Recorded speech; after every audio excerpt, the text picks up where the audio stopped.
Talk through today's top news stories with Tom and Kay. Good morning to both of you. Good morning. Top tip, given what's happening outside, don't eat yellow snow. No, absolutely not. Very good advice. It's never too early to be reminded of that, especially with some of the younger members of our audience. Now, look, aside from headlines happening today, Tom, we wanted to talk about what happened to your wife just at the start of the weekend. You posted on social media about it. Yes. Well, that's very kind of you, and thank you both for your messages after I posted about it. My wife was driving our daughter through a narrow rural lane in Kent, and as she stopped to allow a driver to come through, this driver pulled up alongside her, told her to wind her window down, or gesture to wind her window down, and then just gave her a volley of expletives, every effing and jeffing under the sun, and then hocked up phlegm and spat it into her face. Why, Tom, though? What? Literally... He was coming towards her? He was coming towards her. She had pulled over to one side to let him through. They hadn't had an incident before. There was just nothing. Our daughter was in pieces, you know, absolutely terrified. She's 8, on the floor.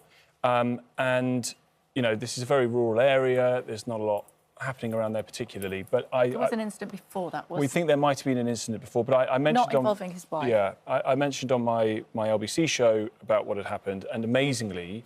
a woman got in touch who happened to be in the car behind him, and she was incredibly helpful to the police. I have to say, Kent Police have been absolutely phenomenal, have not put a foot wrong. They've taken it incredibly seriously, because it is very serious. Because, to be honest with you, I don't think this would have happened had I been driving the car, or if Ben had been driving the car. This happened because it was a woman on her own, apparently on her own, in the car. Yeah.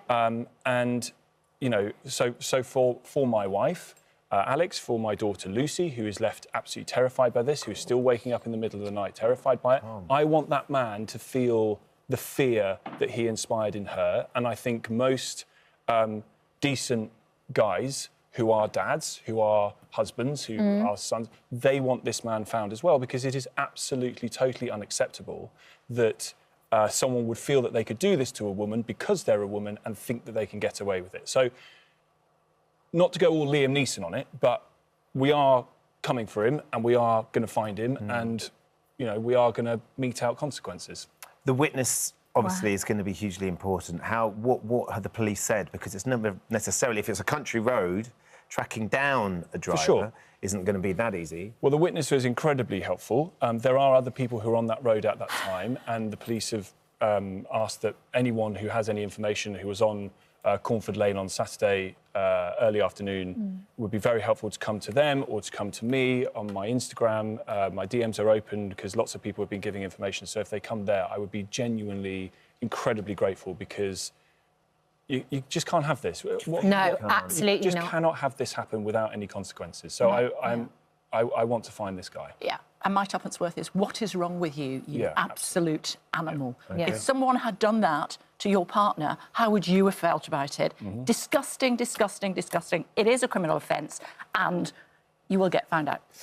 Kent Police have said an investigation is underway to establish the full circumstances. Anybody with any information, you can contact Tom, as he said, but also you can contact Kent Police on 01622 604 100, quoting the reference 16-0408. We'll make sure those details are on our app or on our social media as well, because it's just disgusting. Unacceptable. And I'm so sorry your wife and your daughter had to go through that, because it doesn't help anybody when people behave like that, particularly in that sort of scenario. Well, and thank you to you as well, and thank you to the team here for allowing me to talk about it. I realise I'm in a lucky position to be able to do that with, you know, large audiences, and hopefully that can get some more people who saw what was happening.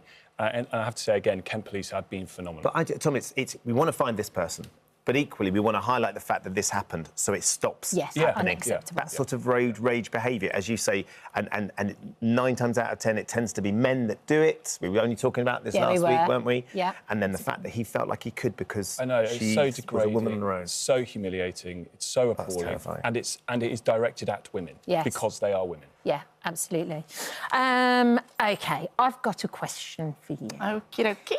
If a politician had ever turned around to you and gone, quiet, Piggy, and pointed, How would you have responded? I would not Kay? have responded very well at all. And we're talking about Donald Trump on Air Force One as well, with all the formality So it's a contained office. space. Yeah, and talking about the abuse of women, because we're talking about the Epstein files, and which will be released in the next 30 days when he signs the documentation. Before you carry on with that, let's just take a look at the clip in case some of our viewers haven't seen it. Take a look at this. You're going to find out what did he know with respect to Bill Clinton, with respect to the head of Harvard, with respect to all of those people that he knew, including J.P. Morgan Chase. Sir, Yeah, if Jennifer, there's go nothing ahead, go ahead. incriminating in the file, sir, why are you acting as a... Quiet, Piggy. I mean, he leans in, he points at her, he's inches away from her face, and they're on a contained aeroplane. Yep.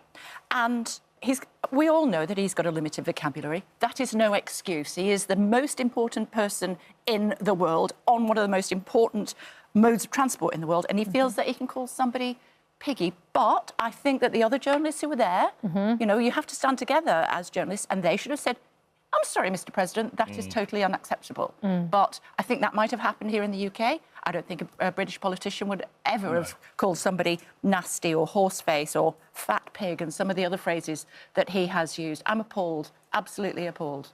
What happens now, Tom, off the back of this? Because it is now going sort of global, of course. I mean, he's had plenty of things he's said in the past, but it felt very direct. It was a really bullying gesture. It's a degrading comment. And as Kay says, there's a history of this.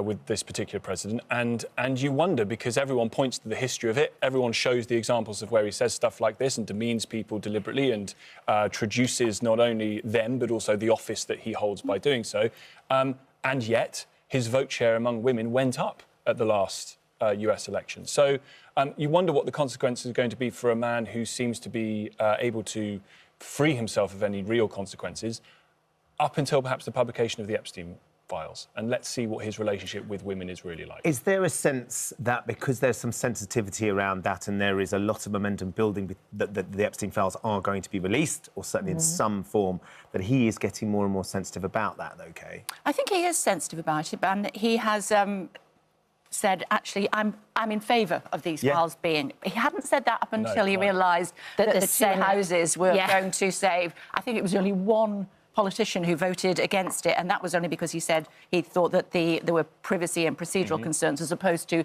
not wanting to hear what was inside these files. I think he does smoke and mirrors, doesn't he? He's a snake oil salesman. Look over here, it's shiny over here, so you won't worry about what's happening. But we will be very concerned about the Epstein files, I think, on both sides of the Atlantic. Yeah. Unquestionably. Let's talk about something very different. The Princess of Wales made her first public speech in 2 years yesterday. Tom, have we got a little clip of this? Oh, we've got a little bit of Yulia of her stood up. Really fabulous to see her speaking. Interesting, talking at a business conference, saying it's time of tenderness just as much as productivity and success. Yes, she's delivering a speech in front of businesses to say, look, it's great that you flog your workers damn hard to produce whatever they've got to produce, but you might want to be nice to them in the process because they might want to stay at the company if they're feeling in good spirits. And that is, of course, absolutely right. You want a happy workforce. You need people who want to turn up to work, who feel that it's a good environment to work in. You also have to have business success to be able to create the environment. So the two need to go hand in hand. So I think that it's a lovely message to say your workforce needs to be happy. Of course they do.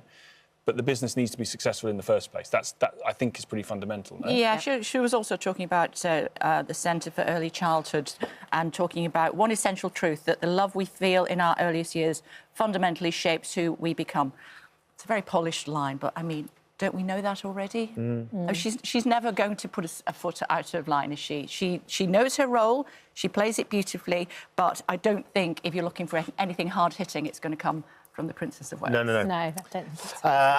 Good to see you, though, making that public Yeah, for 2 years, absolutely. more importantly. Absolutely. Thank you both for Thank joining you. us for the time being. Oh, Lots more hello. from Tom and Thanks Kay. for visiting our This Morning YouTube channel. We upload tons of new content every single day. So hit the subscribe button, like all the videos, and don't miss out. We'll see you in the morning.